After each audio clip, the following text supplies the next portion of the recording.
Hey dudes, welcome to Splat from the Past, the only 80s themed horror and sci-fi show where things can get totally radical. Now today, I will be welcoming the director of Silent Night, Deadly Night Part 2, Lee Harry. I am so excited. I've been trying to get this guy on the show forever. He directed that classic sequel in 1987. He also was a production assistant on Graydon Clark's Without Warning, Fade to Black. He directed a movie called Street Soldiers after Silent Night, Deadly Night Part 2.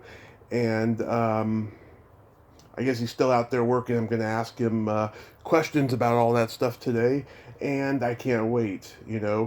It's Christmas, December. We're celebrating the bloody Yuletide classics this week. It is just fucking fabulous. So, yeah, here is my interview with Lee Harry.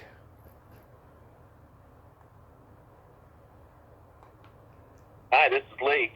Hey, Lee, welcome to the show, sir. How are you today? I'm fine. How are you, Tommy? I'm pretty good, pretty good. The sun's out. I can't complain. That's true. Yeah. This is such a great honor. Thank you for taking the time today. Oh, no problem. It's the season, right? It is the season, yes. So, going back in time, did you gravitate toward film early on in your childhood? I did. I was one of those kids using his dad's 8mm camera and doing little clay dinosaurs and getting into Ray Harryhausen movies and Ooh. trying to figure out how they were done. I mean, I figured the stop motion business, but the whole traveling mats, and they weren't even doing blue screen as much as process stuff back then. But just trying to figure out visual effects was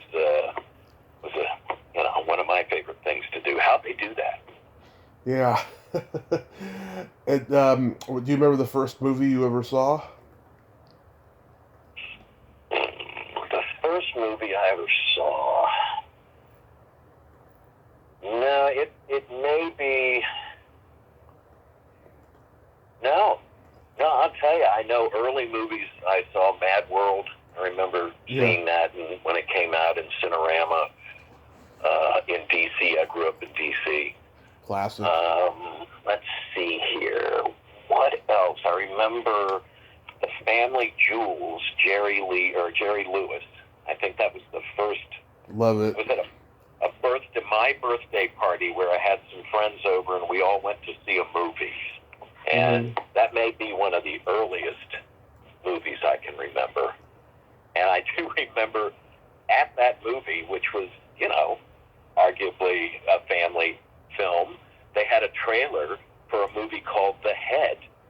Mm-hmm. And it was a disembodied head, in a case that would talk to the scientist who cut it off. It just scared the living shit out of me. And I'll never forget that. One of the reasons I ended up being squeamish for the first 30 years of my life. 30 years? Wow, it only took that long. Well, a couple things knocked me out of that. Once I worked on this movie, I cut the trailer for Starship Troopers. Mm-hmm. When you're looking at that stuff all day, you're just going, okay, all right, if I can get past this gore and slow it down and look at it and how they do that, okay, then I slowly started losing my squeamishness. Nice. Are there any favorites that you have a list of? As far as As movies in general? Yeah. Well, let's see. Lawrence of Arabia has got to be one of my top 5. Jaws. Duel. Let's see. Gone with the Wind, actually. It's a beautifully made movie. It's a Wonderful Life. Citizen Kane. All the favorites. I love The Man Who Shot about Liberty Valance. Oh yeah, those are all great. And, North by Northwest, one of my favorite films. I was fortunate in film school. We had, a Hitchcock class, and we had a Western class, and foreign film class, and silent film class. I didn't pay much attention to silent films, unfortunately. Went kind of past me. But, yeah, I'd say I don't have any surprises in there. Ordinary People is a movie I could watch right now. Really? Passing by it on TV, I stop, and that's it. And I watched Ocean's 11, the newest one, the George Clooney one, the other night, because I was channel surfing, and boom, there it was, and there I stayed. It's a solid movie. Yeah. How about any directorial influences? Well, Hitchcock. I mean, I learned from Hitchcock about storyboarding and, using the camera specifically to tell the story, which, came back to bite me in the butt several times when I was directing a movie and paid more attention to the shots than I did what was actually going on with the actors on screen. But, I was always more interested in the shot than the editing. That's how I ended up an editor after all this time. It's just what I keep gravitating towards. I like building these things. And Hitchcock's editor, George Tomasini, I mean, he had a real style. And if you go back and watch, things like North by Northwest and Psycho and, The Birds, great example. Just the editing in those films are just amazing, spot on. Wouldn't add or subtract a frame from any of those shots. Nice, yeah, they're all great. So, which film school did you go to? I went to University of Bridgeport in Connecticut, and nothing famous about it other than the fact that Film 101, when you went in there as a freshman, you got a Bolex 16 millimeter camera and a roll of Plus X film, and they told you to go out and shoot something. And most of the other schools I'd looked at, especially the ones out here, in Southern California, were a couple years of theory and critique before you could even sign up to be considered to be on someone's crew. And at Bridgeport, I ended up being one of the tech guys with the keys to the equipment room and would sign out equipment to people.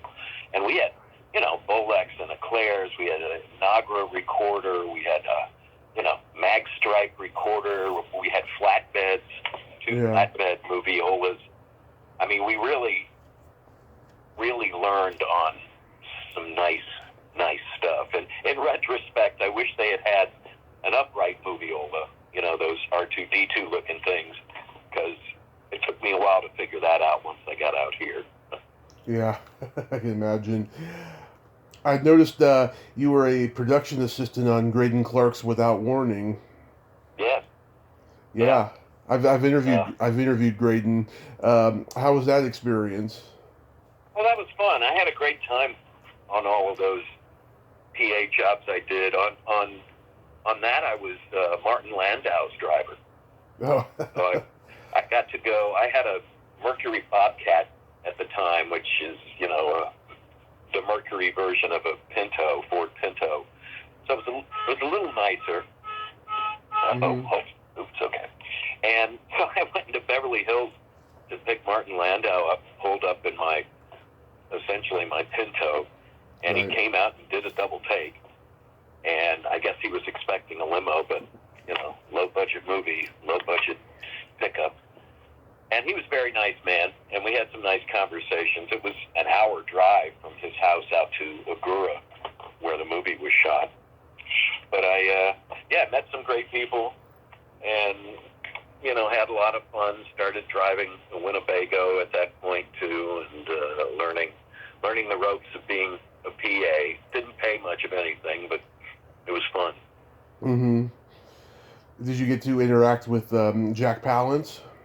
No, I saw him, watched him perform. I mean, a lot of the times I was out in the fields, you know, with the smoke machine, kind of getting the fog to come up.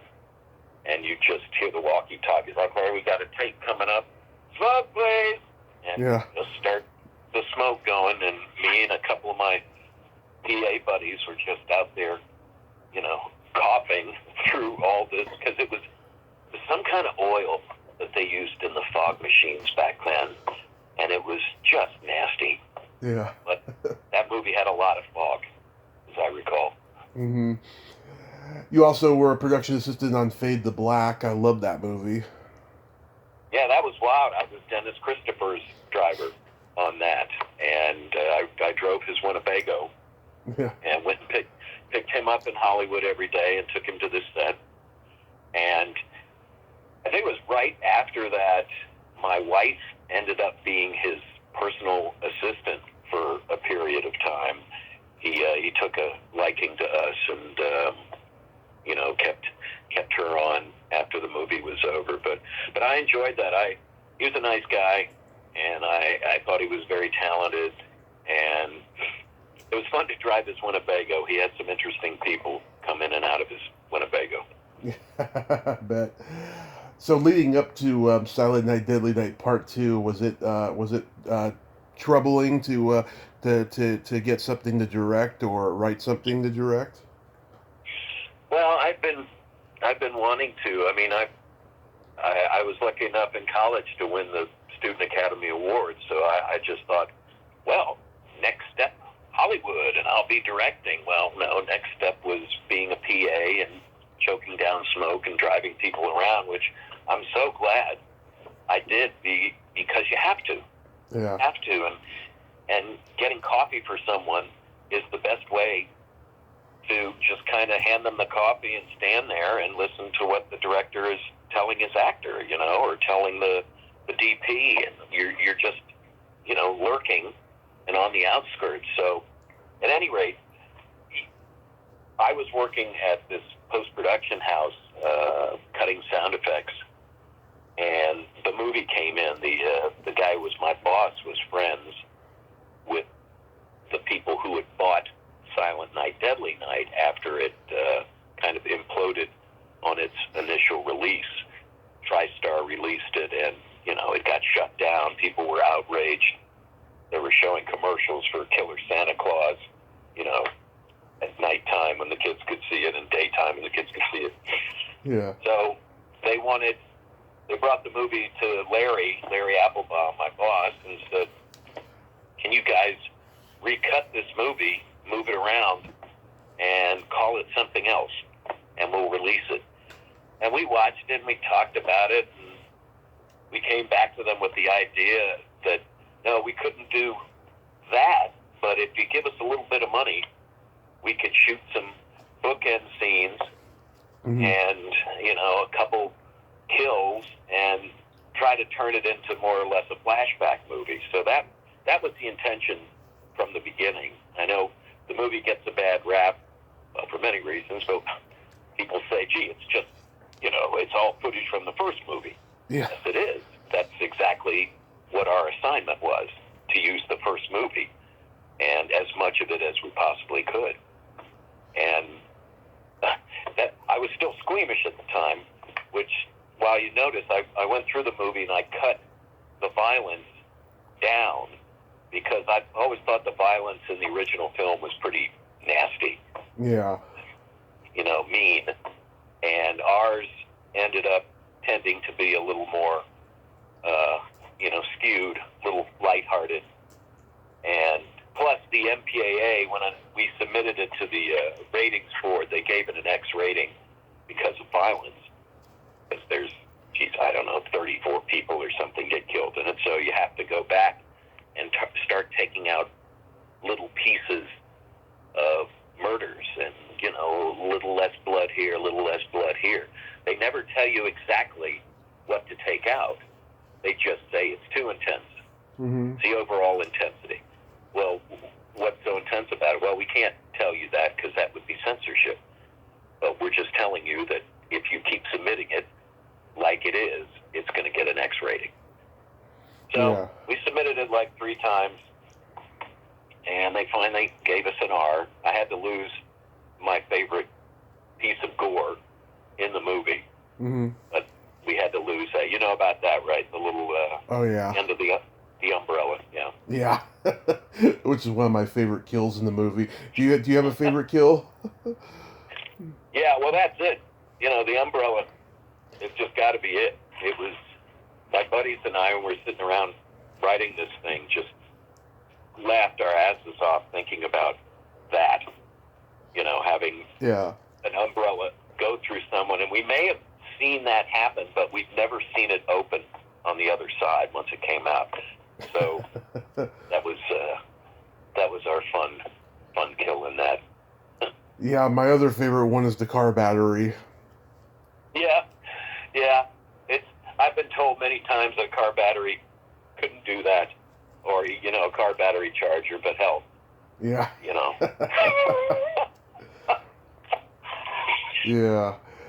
Now, when you guys were doing this movie, were you guys aware that The Hills Have Eyes 2 was also a flashback movie? No. See, again, I was not a horror movie fan because of my aversion to violence. So, those movies, was that a Wes Craven movie, Hills Have Eyes? Of course, yeah. Of course.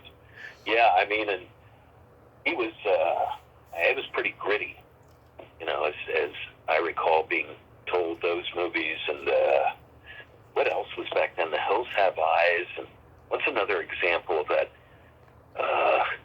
These are the only 2 I can think of that have a flashback thing in it from that time. Well, no, I was not aware of that, and that's interesting. Yeah, who put that together? Do you know? It wasn't Wes Craven, was it? It was Wes Craven, but he was under a lot of pressure with the studio. This is just before Nightmare on Elm Street, right? So he did not have the clout that he would later get. So he went back and forth with the producers, arguing and stuff. And I guess it was released with their cut instead of his. And I don't think he ever got to do his cut. That's too bad. Yeah, it was. And I've talked to people, who were involved with it and stuff. They were pretty disappointed, but they're pretty proud of the first Hills Have Eyes the most. I'll have to. I've never seen that. I will have to sit down and watch it. It's pretty rough, isn't it? Like Texas Chainsaw Massacre.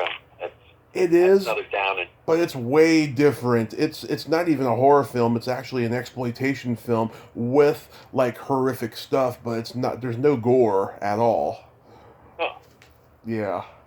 Interesting. It's like Texas Chainsaw Massacre, and that wasn't even super gory, contrary to popular belief. And it's a great movie though. Great performances, great, moments and stuff. It's intense. Yeah. Wow. I talked to Scott Schneid, who co-wrote the first Silent Night, Deadly Night last year. He's extremely bitter because him and his partner, they made a deal with the producer, and he was blowing smoke up their ass saying that they were great and all this stuff. They were banned from visiting set the very first day, and they did not get invited to the premiere, let alone get residuals for the movie. Well, I guess that doesn't surprise me. I've talked to Scott once or twice. And yeah, it's the world of low budget. I mean, just the fact that the Wolfs, David Wolf and his father, who bought Silent Night 2 and wanted us to do stuff to it. I mean, it was all about the money. Yeah.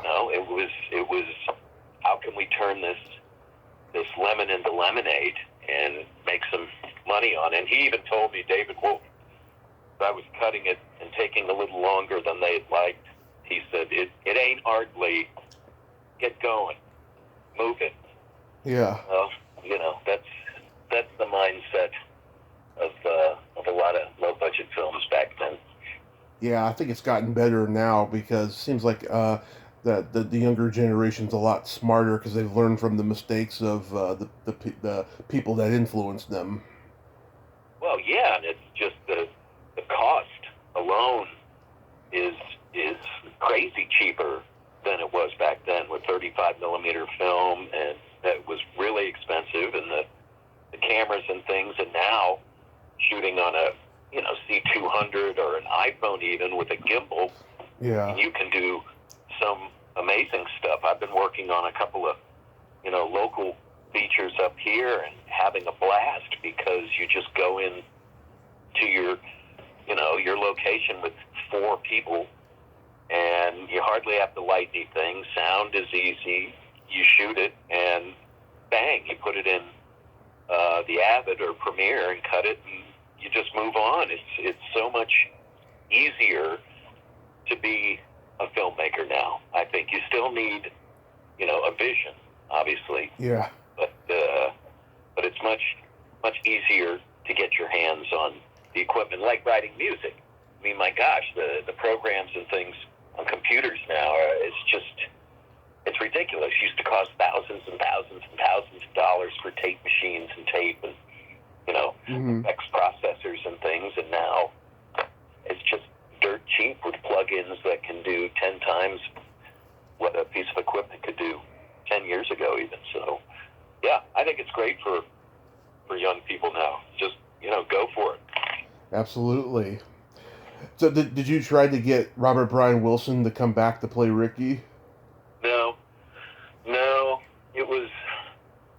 we were kind of under the radar too.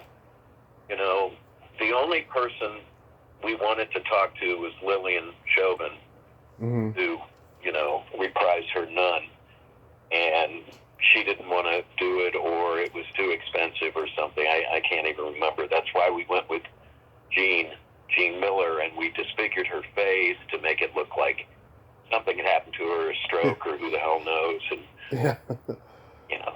that's Lillian Chauvin. That's the original Mother Superior. Yeah, sure it is. So we stayed away from the first cast of the first movie. Yeah, how'd you find Eric Freeman? He was in an audition. He came in. We had an ad in Dramalog, and we read a lot of people. And I had Joe Earl and I had basically decided on another actor for the part of Ricky. And Eric came in, and I think we were reading him for the orderly, VP orderly at the beginning. And Larry, our boss, liked Eric because, a big, good-looking guy, and thought he'd just be a better look. And the more we thought about it, okay, babyface killer, okay, I can make this work. This could be fun. Yeah. And so that's how, he came on board. Yeah, I did talk to Nadia Wynn, who plays Sister Mary, last year. Yeah, what was she like to work with? Oh, she was very sweet. Everyone was wonderful. There was no egos, or, considering, people would show up for their call and then sit there for 12 hours all night just to get one shot with them at 6 in the morning or something. That's, again, the world of low budget. You just, you get the shots you can. And I know we were upstairs at this house trashing this room, Mother Superior's room, that Eric was throwing stuff around and breaking the door down and knocking over bookcases. And Nadia, I think, was downstairs just waiting for us to shoot her shot, as I recall. But she was great. Everybody was wonderful. Yeah, she declined to do a plug for this interview because of her erratic schedule, but she apologizes. Well, that's fine. And what has she been doing? Is she acting, or has she retired? Or Oh, she became a filmmaker. She made a film about 20 years ago that took place backstage of a play or something, and then she's working on other stuff now, and she lives in Hawaii. Cool. That's great. Yeah, she was a nice lady. She's very nice. This was shot in 10 days. Was it just really super exhausting? Well, you're on a roll, and the adrenaline's flowing, and the coffee, and we all knew each other. I mean, Joe, and myself, and Larry, and Harvey, who was the DP, he used to hang out a lot around where we worked, and everybody just got along. I mean, Larry pushed us.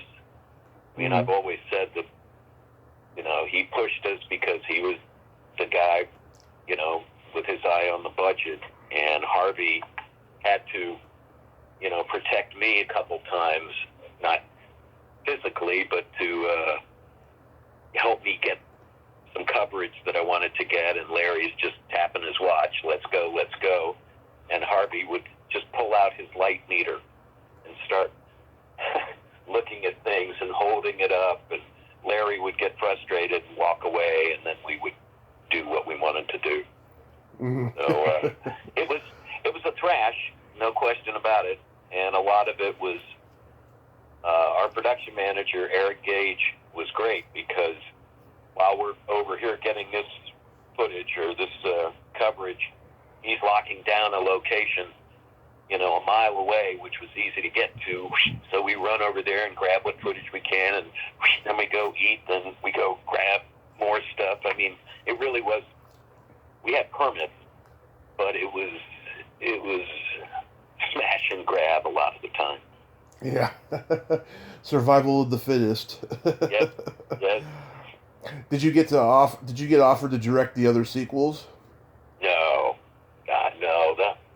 Ours was not received well by the public or the filmmakers of the rights owners. They've kind of made us the bastard stepchild of the Silent Night franchise, which is fine. I mean, it is what it is.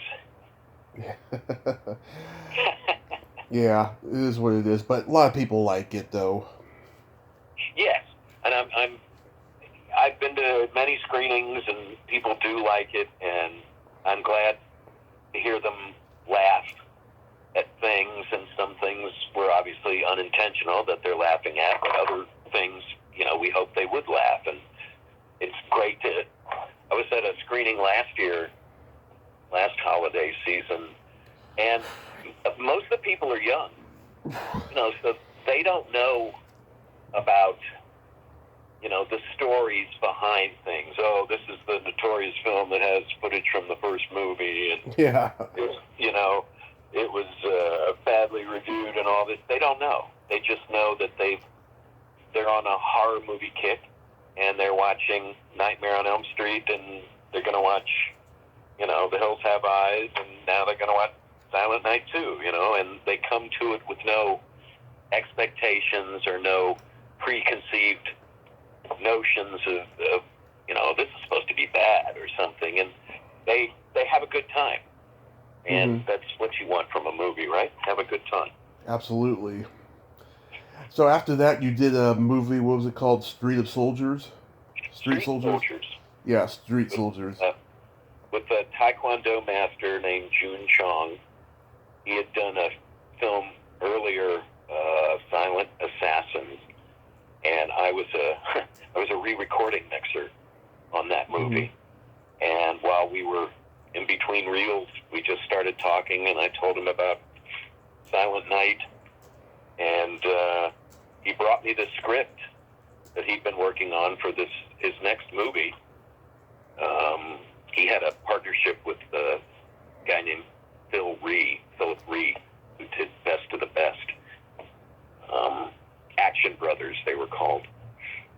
And yeah, I took a stab at, doing a pass on the script, and then we got the money and we made that movie, and that was a lot of fun. I wish that had gone someplace, and I can't even find it. I have a laser disc of it and a handful of VHSs, but it's all panned and scanned and just not good transfer. We did a fantastic stereo mix, really has some good stuff in it. It has some low budget stuff in it too, but I'm happy with that movie. The DP of that movie was my good friend Dennis Peters, who passed away a couple years ago from horrible ALS that just grabs you and you're there and then you're gone.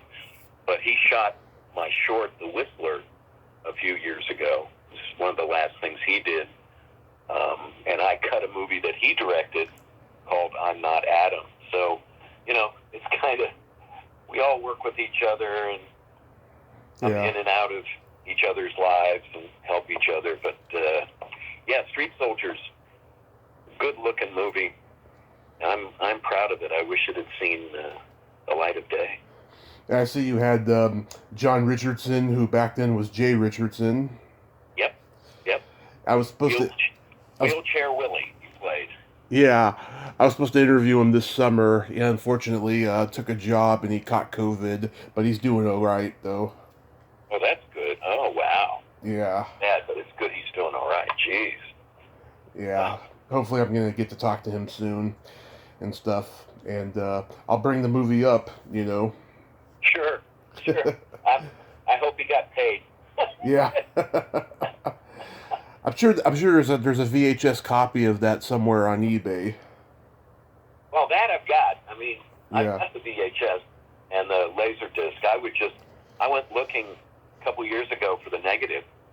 Called the distributor had gone out of business, and then the distributor who took over that distributor had gone out of business, and I called Photochem and Deluxe just looking for this negative because I would have paid to have a really good digital transfer of it done, better boxed and everything, and I couldn't find it. So if anybody hears this and knows where the negative of that movie is, please let me know. So, what are you doing these days? Well, I'm semi-retired now. I've cut trailers for like 25 years, and I had a company in Hollywood called Buddha Jones. I worked at a lot of ad agencies for years, and then I started this company with a couple of other guys, and we had a nice run, and then I, sold my share, and after my kids moved out of the house, my wife and I moved to Ventura. So we downsized and moved up here near the ocean, and it's just beautiful up here, and like I said, I'm helping out the locals, doing their film projects, and I still do things for PBS. I cut trailers for PBS. I did the country music documentary for Ken Burns, trailer for that. I do stuff for them all the time. I love PBS. They are, they've been in business, 50 years or so, and I just love what they do. The documentaries, so occasionally they'll show like a classic movie late at night still. I love their programming. Yeah, they're good. They don't change their message. They keep selling the same thing, and that's what people want from them. It's just classics. Yeah. And Ken Burns, he's always got 5 or 6 documentaries going on at the same time, and it takes them years to do these things.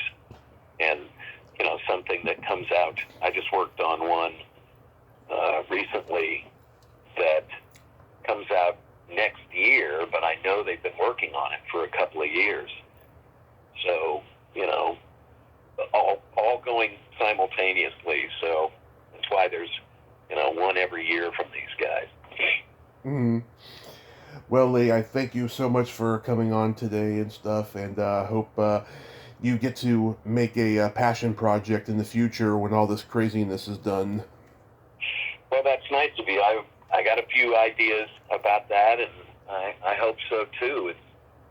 It's funny. I mean, I've been working out of my house for, ever since I got out of trailers, and once the pandemic started, I thought, I can deal with this. I've been working out of my house. I don't need to go anywhere. But it's one thing to choose to work out of your house, and another thing when you're forced to work out of your house, because I mean, we can't go to the movies.